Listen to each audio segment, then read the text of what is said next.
Once again welcome back all guys. അപ്പം നമ്മളിന്ന് പൈങ്കിളിൻ്റെ കൂടെ അംഗൻവാടിയിലേക്ക് പോവാണ് കേട്ടോ. നമ്മുടെ പങ്കൻ ഇന്ന് അംഗൻവാടിയിൽ വെച്ചിട്ട് അവയർനെസ് ക്ലാസ് ഒക്കെ ഉണ്ടെന്നാണ് പറഞ്ഞത്. അപ്പം നമ്മുടെ പങ്കന് മോസ്റ്റ് മടിയായിരുന്നു ഗൈസ് പോവാൻ. അറ്റ് ലാസ്റ്റ് നമ്മൾ കൊണ്ടുവിടാമെന്ന് പറഞ്ഞ് നമ്മളും പോവാണ് കേട്ടോ. അപ്പോൾ നമ്മൾ ഓൺ ദ വേയിൽ ഇങ്ങനെ നടക്കുകയാണ് ഗൈസ്. അപ്പോൾ നമ്മുടെ കുഞ്ഞാറ്റി ഇതാ ഫ്രണ്ടിൽ നടക്കുന്നുണ്ട്. അങ്ങനെ നമ്മൾ പൈങ്കിളിൻ്റെ ബാഗിലാണ് നമ്മുടെ ഫുഡ് വാങ്ങാനുള്ള ഷോപ്പറൊക്കെ ഇരിക്കുന്നത് കേട്ടോ. അപ്പം നമ്മുടെ അംഗൻവാടിയിൽ എത്താനായിട്ടുണ്ട്. അതിൻ്റെ ഇടയ്ക്കാണ് കുഞ്ഞാറ്റി ഓരോ കുസൃതിയൊക്കെ കാണിച്ചുകൊണ്ട് ഓടി ഓടി വരുന്നത്. നമ്മൾ ഇറങ്ങിയ സമയത്ത് ഭാഗ്യത്തിന് വെയിലുണ്ടായിരുന്നില്ല കേട്ടോ. കഷ്ടകാലത്തിന് നമ്മൾ കുടയെടുത്തിട്ടുണ്ടായിരുന്നില്ല. അങ്ങനെ നമ്മൾ നടന്ന് നമ്മുടെ അംഗൻവാടി എത്താനായിട്ടുണ്ട് കേസ്. അറ്റ് ലാസ്റ്റ് ഗായ്സ് നമ്മളിപ്പം അംഗൻവാടീൻ്റെ ഫ്രണ്ടിൽ എത്തിയിട്ടുണ്ട് കേട്ടോ. അപ്പം നമ്മൾ പങ്കനതാ ഉള്ളിലേക്ക് പോകാൻ പറഞ്ഞ് വെച്ചിട്ടുണ്ട്.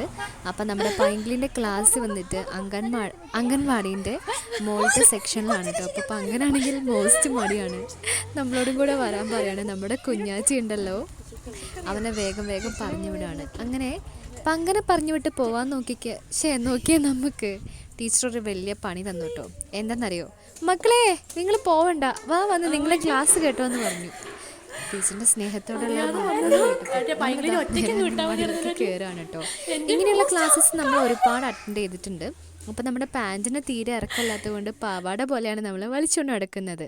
അങ്ങനെ ക്ലാസ്സിൽ ഇതാ കുറച്ച് പിള്ളേർ വന്നിട്ടുണ്ടായിരുന്നു. നമ്മുടെ പൈങ്കിൾ ഇതാ ഫ്രണ്ടിൽ ഇരിക്കുകയാണ് കേട്ടോ. അപ്പോൾ കുറച്ച് സമയത്തിനുള്ളിൽ നമ്മുടെ ക്ലാസ് എല്ലാം സ്റ്റാർട്ട് ചെയ്യുമെന്നാണ് പറയുന്നത്. അപ്പം നമുക്കിതിൻ്റെ ഒരു ആവശ്യമില്ലായിരുന്നു, പക്ഷേ നമ്മളിപ്പോൾ ഇതാ ക്ലാസ് കേൾക്കാൻ വേണ്ടി വന്നിരിക്കുകയാണ് കേട്ടോ. അപ്പം നമുക്ക് നോക്കാം നമ്മുടെ ക്ലാസ്സൊക്കെ എങ്ങനെയുണ്ടെന്ന്. അപ്പോൾ ഒരുപാട് കളിപ്പാട്ടങ്ങളൊക്കെ അവിടെ ഇങ്ങനെ ഇരിക്കുന്നതുകൊണ്ട് ഇതാ മാക്സിമം ഒരു വലിയ ചെയറാണ് കേട്ടോ നമ്മളീ കാണുന്നത്. അങ്ങനെ നമ്മുടെ ക്ലാസ് ഇത് അവിടെ സ്റ്റാർട്ട് ചെയ്തിട്ടോ. അപ്പം നമ്മുടെ ക്ലാസ് വന്നിട്ട് നമ്മുടെ ആത്മവിശ്വാസത്തിനെയും അതുപോലെ നമ്മുടെ ലൈഫ് സ്റ്റൈലിനെയും അങ്ങനെ ഒരുപാട് കാര്യങ്ങളെ പറ്റിയിട്ടുള്ള ക്ലാസ് ആയിരുന്നു. അവയർനെസ് ക്ലാസ് ആകുമ്പോൾ നിങ്ങൾക്ക് എല്ലാവർക്കും അറിയാമല്ലോ. അപ്പം നല്ല ഇൻട്രസ്റ്റിംഗ് ആയിരുന്നു നമ്മുടെ ക്ലാസ്. ഒരുപാട് എന്താ പറയുക, ഗെയിംസിലൂടെയൊക്കെയാണ് ക്ലാസ് എടുത്തുകൊണ്ടിരുന്നത്. അതുകൊണ്ട് തന്നെ നമുക്ക് ബോറൊന്നും അടിച്ചില്ല കേട്ടോ. പിന്നെ ഒരു പേപ്പർ തന്നിട്ട് മാക്സിമം 1 മിനിറ്റിൽ എത്ര ഇൻറ്റു നമുക്ക് ഇടാൻ പറ്റുമെന്ന് പറഞ്ഞു.